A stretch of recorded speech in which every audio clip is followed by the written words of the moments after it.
अस्सलाम वालेकुम स्टूडेंट्स, मैं हूं आपका फिजिक्स टीचर कमर मोहम्मद नबील और आप इस वक्त हैं नबील्स ऑर्बिट में। तो चलिए स्टार्ट करते हैं आज का टॉपिक।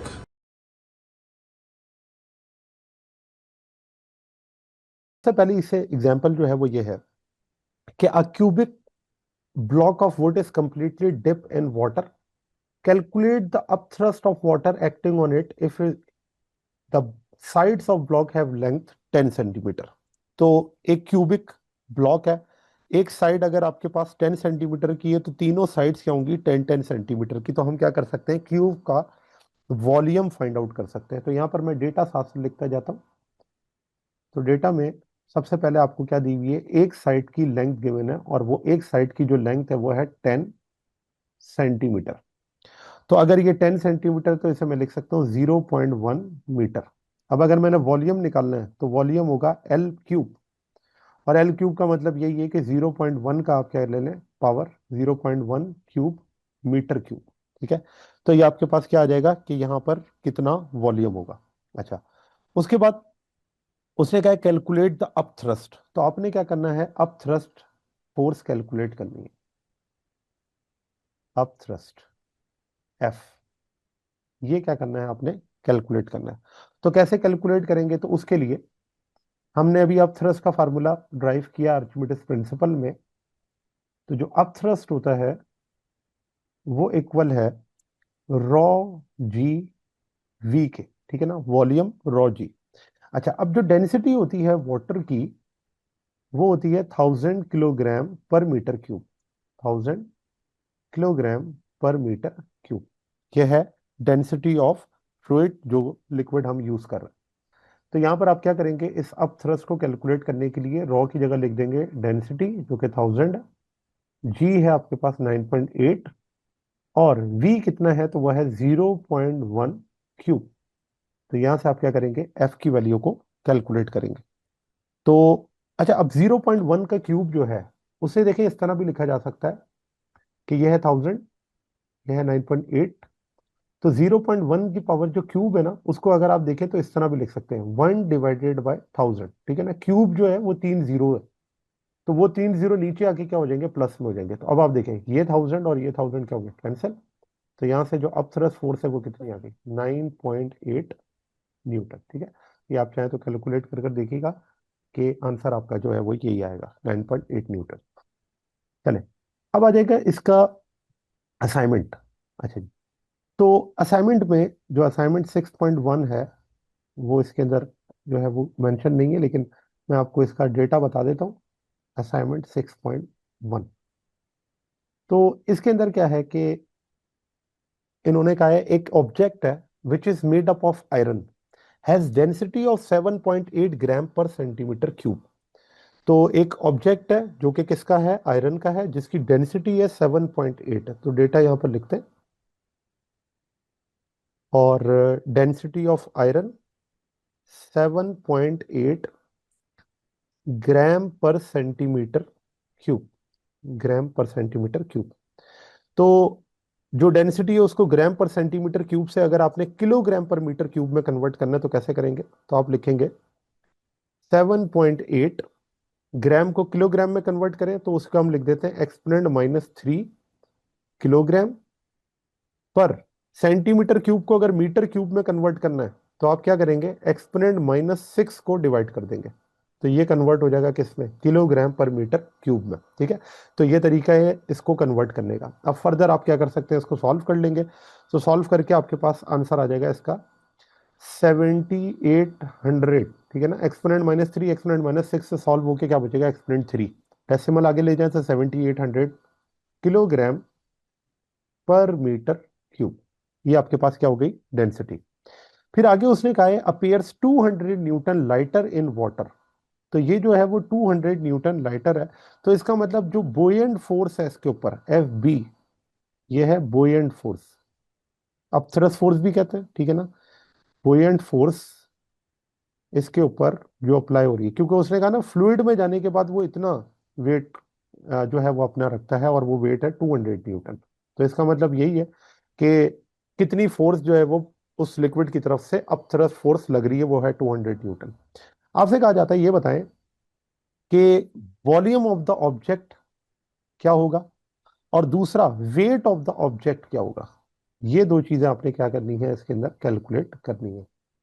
तो देखिए इसके सोल्यूशन पे आ जाते हैं और इसको हम यहाँ पर सॉल्व करते हैं सोल्यूशन में। तो दो चीजें अगर आपको निकालनी है वॉल्यूम और वेट के बारे में, तो वॉल्यूम हम कैसे कैलकुलेट करेंगे, बुओयंट फोर्स से। तो बुओयंट फोर्स क्या है, या अपथ्रस्ट फोर्स क्या है, तो वो है रॉ जी और वी। ठीक है ना, रॉ जी वी। वी क्या है, वॉल्यूम। रॉ है डेंसिटी, डेंसिटी ऑफ वाटर, और डेंसिटी ऑफ वाटर हमने पहले लिखा हुआ है कितना है, वो है 1000 किलोग्राम पर मीटर क्यूब। ये है डेंसिटी ऑफ वाटर, और ये है डेंसिटी ऑफ ऑब्जेक्ट। ठीक है, तो यहां पर आपने क्या लिखना है, डेंसिटी ऑफ वाटर। तो कैलकुलेट करने के लिए अगर मैंने वॉल्यूम निकालना है तो फार्मूला बन जाएगा buoyant force divided by density of water and g. अब बुओयंट फोर्स का जो जो वैल्यू है वो पुट कर दें, तो वो है 7800 डिवाइडेड बाय जो डेंसिटी ऑफ वाटर है वो कितनी है, तो डेंसिटी ऑफ वाटर है 1000, वो है 1000, और जी की वैल्यू कितनी है, तो वो है 9.8। ठीक है, तो अब आप क्या करेंगे, ओ सॉरी, बुओयंट फोर्स 200 है, ये हमने गलत लिख दिया है। बुओयंट फोर्स जो है वो है 200। तो अब आप क्या कर लेंगे, इसको सॉल्व।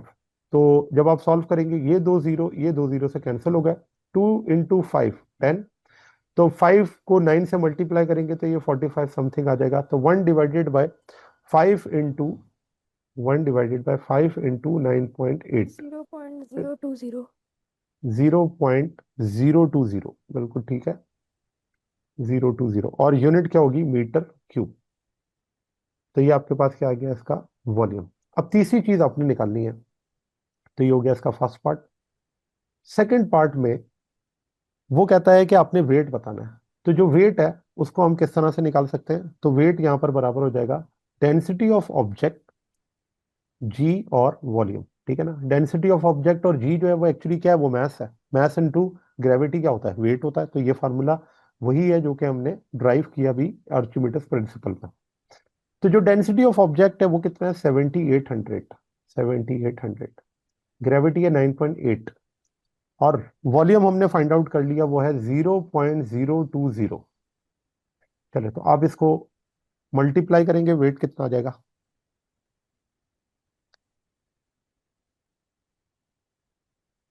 15 to 8.8।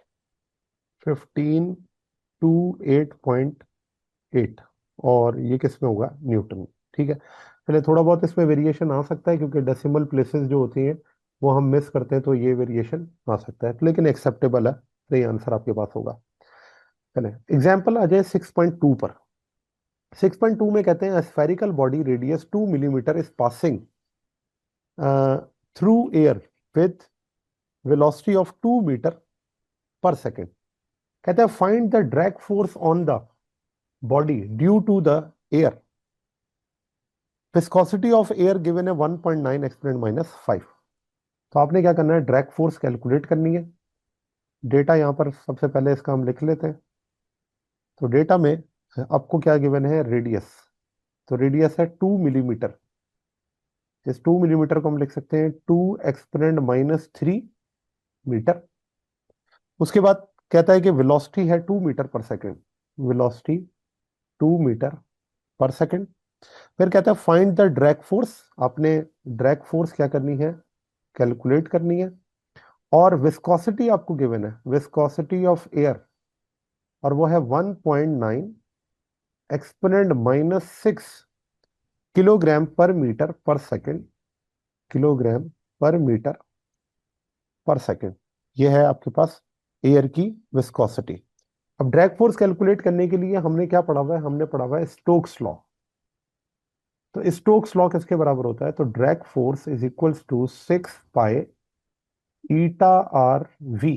ठीक है, तो आप क्या करेंगे, आप इसमें वैल्यू सब्सटीट्यूट कर देंगे। तो drag force is equals to 6 pi 3.14, coefficient of viscosity 1.9 exponent -6, radius 2 exponent -3, लिखते जाए कैलकुलेटर में, और v 2 मीटर पर सेकेंड। तो यहाँ से आपने क्या करना है, ड्रैग फोर्स बतानी है कि क्या होगी।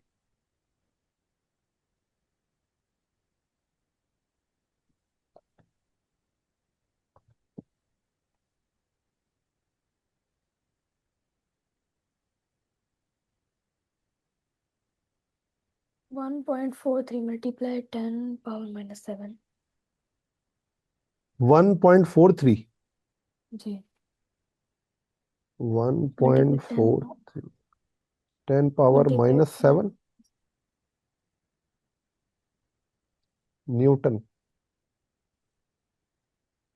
अच्छा जी, तो 1.9। अच्छा, ये एक आपकी बुक में, हाँ ठीक है, ये एक छोटी मिस्टेक है। यहाँ पर है एक्सपोनेंट -5, तो यहाँ भी एक्सपोनेंट -5 होगा। ठीक है ना, इसको ज़रा करेक्ट कर लें और दोबारा चेक करें कि 1.9 एक्सपोनेंट -5, ये डेसिमल का ही फर्क पड़ जाएगा।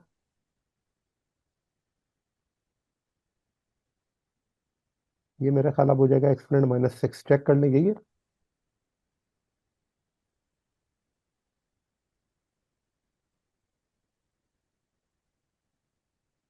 ठीक है, यही आ रहा आंसर, 1.43 एक्सपोनेंट -6 न्यूटन। 1.43 जी यही आ रहा है. ठीक हो गया। चले असाइनमेंट 6.2 पर आ जाए। कहता है फाइंड द टर्मिनल वेलोसिटी। तो आपने क्या करना है, टर्मिनल वेलोसिटी फाइंड आउट करनी है, obtained by a rain drop of radius 0.3 millimetre.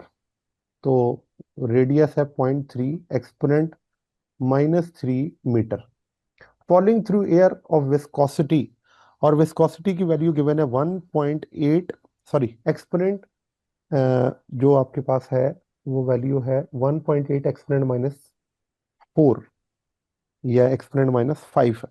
ठीक है ना, ये वैल्यू गिवन है आपके पास कोफिशिएंट ऑफ विस्कोसिटी की। तो मैं यहाँ लिखूं तो ये है 1.8 एक्सपोनेंट -5, और इसकी वैल्यू क्या हो जाएगी, न्यूटन सेकंड पर मीटर स्क्वायर। इसे किलोग्राम पर मीटर पर सेकंड भी लिख सकते हैं। अच्छा, रेडियस आपको लिख दिया 0.3 है। जो डेंसिटी है वाटर की वो होती है 1000, तो यहाँ पर लिख देंगे 1000 किलोग्राम पर मीटर क्यूब। उसके बाद जी की वैल्यू 9.8 है, जो कि आपको इसमें यूज होगी मीटर पर सेकंड स्क्वायर। तो अब आपने क्या करना है, इसके अंदर टर्मिनल वेलोसिटी को कैलकुलेट करना है। तो टर्मिनल वेलोसिटी का फार्मूला हमने ड्राइव किया था लेक्चर में। टर्मिनल वेलोसिटी बराबर होती है 2 ρg आर स्क्वायर अपॉन 9 ईटा, 9 ईटा। तो आप क्या करेंगे, इसके अंदर वैल्यूज को सब्स्टिट्यूट करेंगे। 2 ρ की जगह आ जाएगा 1000, जी क्या हो जाएगा 9.8, आर की वैल्यू क्या है, तो यह है 0.3 exponent -3 square and divided by, ये आपके पास वैल्यू आ जाएगी 9, और ईटा किसके बराबर है, तो 1.8 एक्सपोनेंट -5। चलो इसको कैलकुलेट करें, टर्मिनल वेलोसिटी कितनी आ जाएगी इसमें,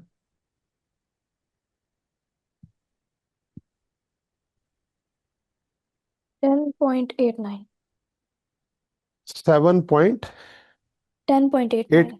10.89, बिल्कुल ठीक है, 10.89, और यूनिट है मीटर पर सेकंड। ठीक हो गया बिल्कुल।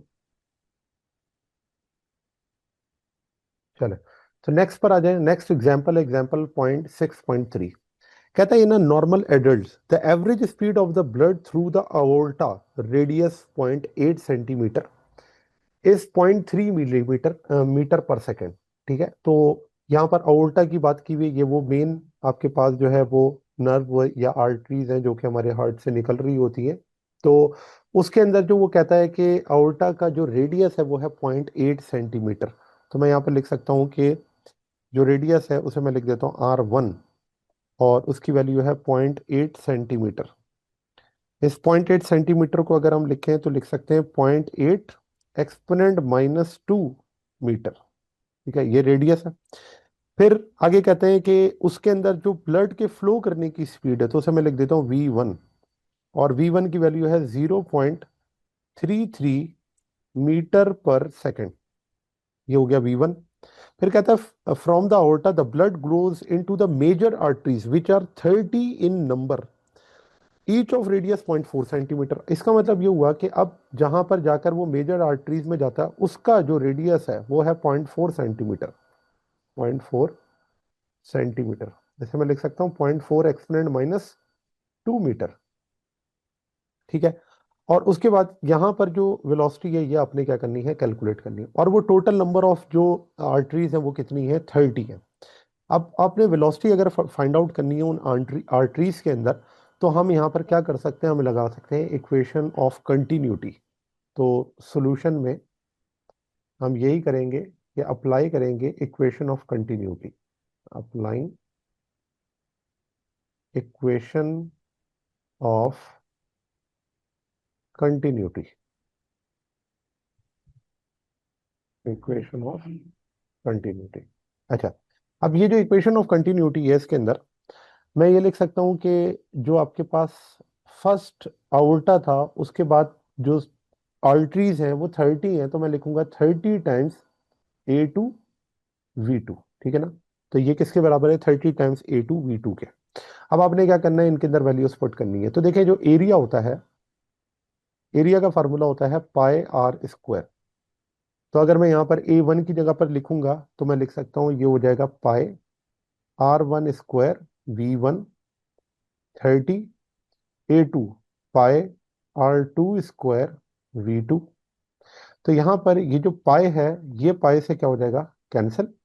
तो फिर आपके पास जो इक्वेशन बन जाएगी वो इस तरह से आ जाएगी। तो इसे हम लिख सकते हैं R1 square V1 30 R2 square V2।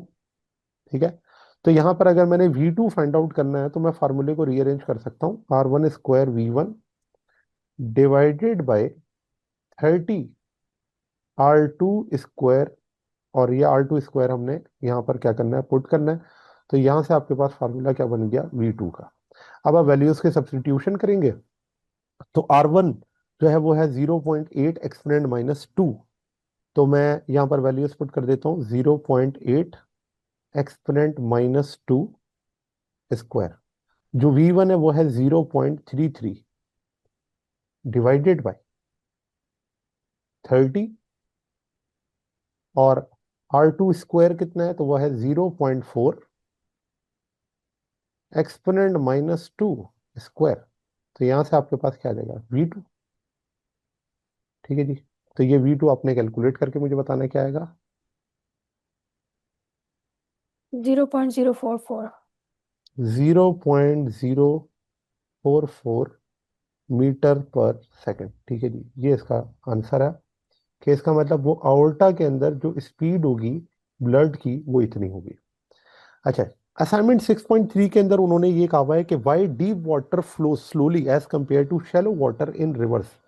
तो ये कोई क्वेश्चन सॉल्व करने वाला नहीं है, सिर्फ कॉन्सेप्ट है, आपको देना है। तो अगर मैं यहाँ पे लिखूं तो वो यही है कि why deep water, deep water flows slowly,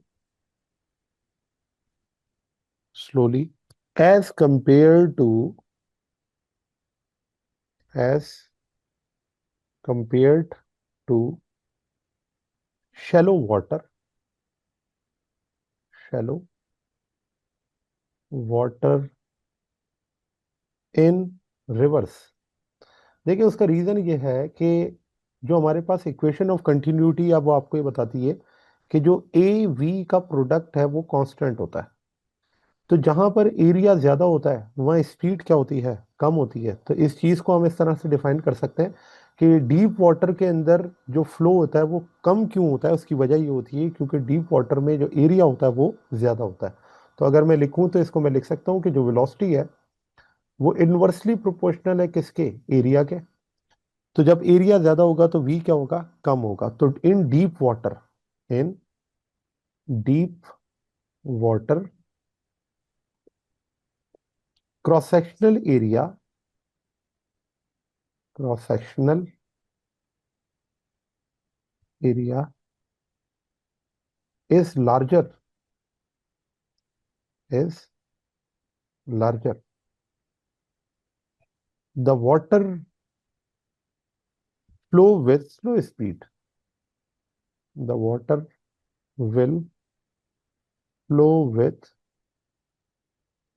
slower speed. ठीक है, तो उसका रीजन इक्वेशन ऑफ कंटिन्यूटी है। ठीक है, तो ये आपके पास है असाइनमेंट 6.3, जो कि कोई न्यूमेरिकल बेस नहीं, सिर्फ एक कॉन्सेप्ट उन्होंने पूछा था जिसमें इक्वेशन ऑफ कंटिन्यूटी क्या करनी थी, अप्लाई करनी थी। चलो एग्जाम्पल पे आ जाए। 6.4, 6.4 के अंदर कहते हैं water is flowing streamline through a close pipe system, the speed of water at one point is 4 meter per second and the pressure is 47 point kilopascal. While at another point 3 meter lower, the speed is 3 meter per second. Find the pressure at the lower point. तो आपने क्या करना है, pressure calculate करना है lower point पर। तो देखिए किस तरह से कैलकुलेट करेंगे। सबसे पहले अगर हम हायर पॉइंट्स पर स्पीड की बात करें तो वो है v1। तो मैं यहाँ पर इसका डेटा लिख देता हूँ, और वो ये होगा कि हायर पॉइंट पर जो स्पीड है v1, उसकी वैल्यू उन्होंने दी हुई है 4 मीटर पर सेकेंड। ये स्पीड हो गई एट हायर पॉइंट। और इस पॉइंट पर जो इसकी हाइट है h1, वो है 3 मीटर, 3 मीटर। उसके बाद अगर हम प्रेशर की बात करें इस पॉइंट पर, तो वो है 47.1 किलो पास्कल। ये आपके पास क्या है इसका प्रेशर। तो मैं लिख सकता हूँ 47.1 किलो की जगह आ जाएगा 10⁻³ पास्कल। ठीक है, अच्छा। फिर लोअर स्पीड पे अगर हम देखें तो v2 की जो वैल्यू है वो क्या होगी, तो उसे हम लिख सकते हैं ये होगा 3 मीटर पर सेकेंड। और लोअर पॉइंट पर जो यहाँ पर हाइट है ग्राउंड पर, वो क्या होगी 0। तो ये आपके पास हाइट हो गई 0 मीटर।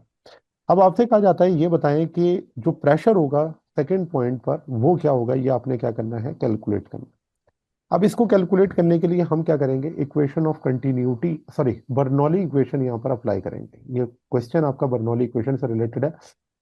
तो बर्नौली इक्वेशन क्या होती है, वो होती है P1 plus half rho V1 square plus rho GH1 is equals to P2 plus half rho V2 square plus rho GH2।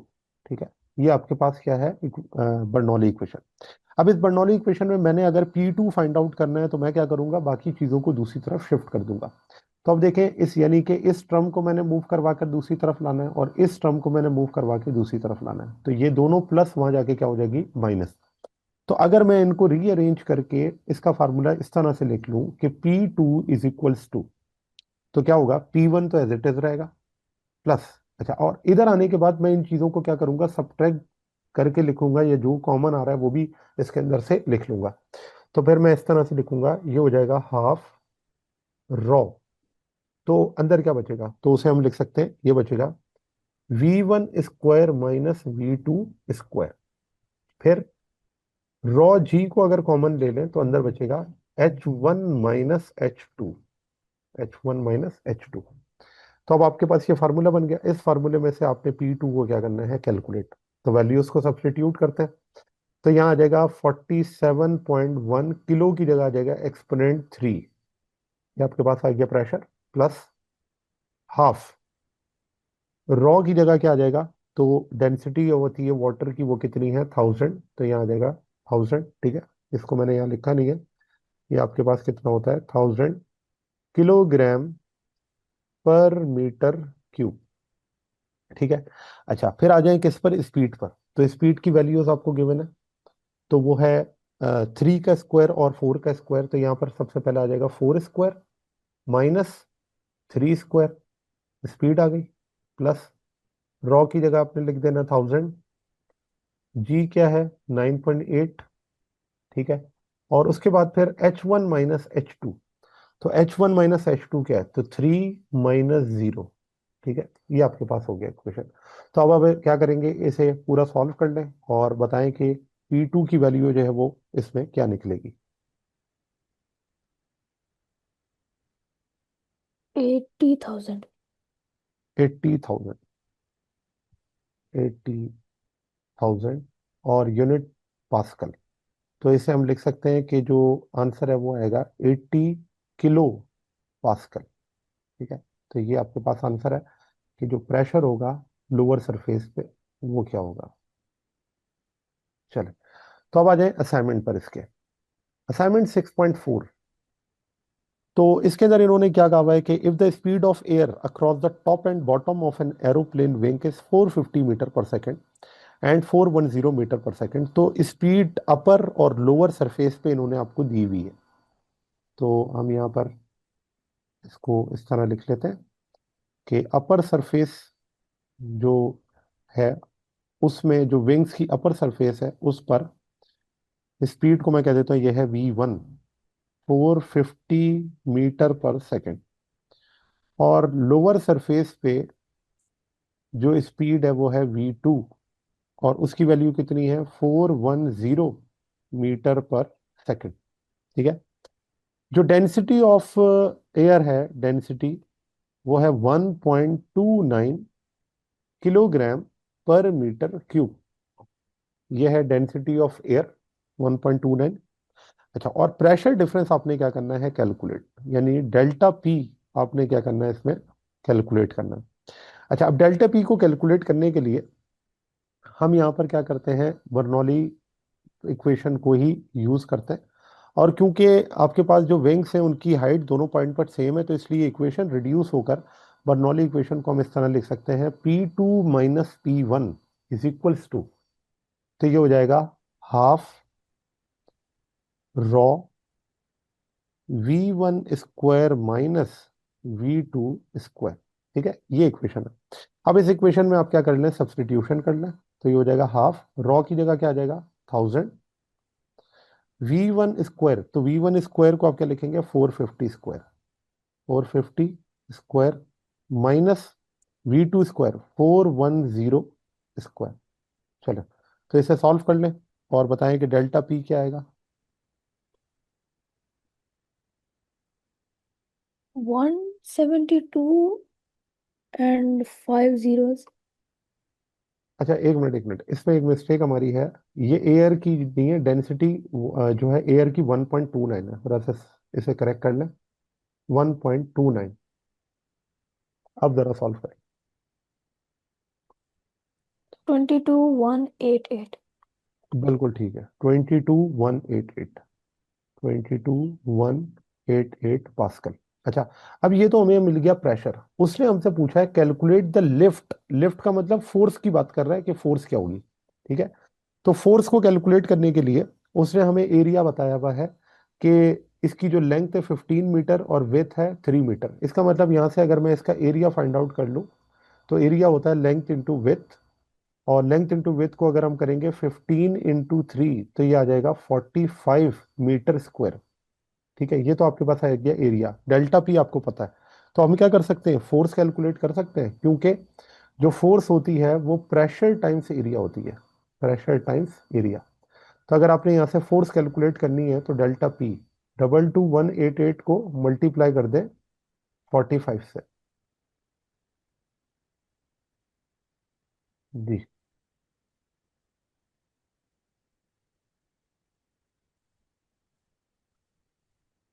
998,460. 998,460, बिल्कुल सही है।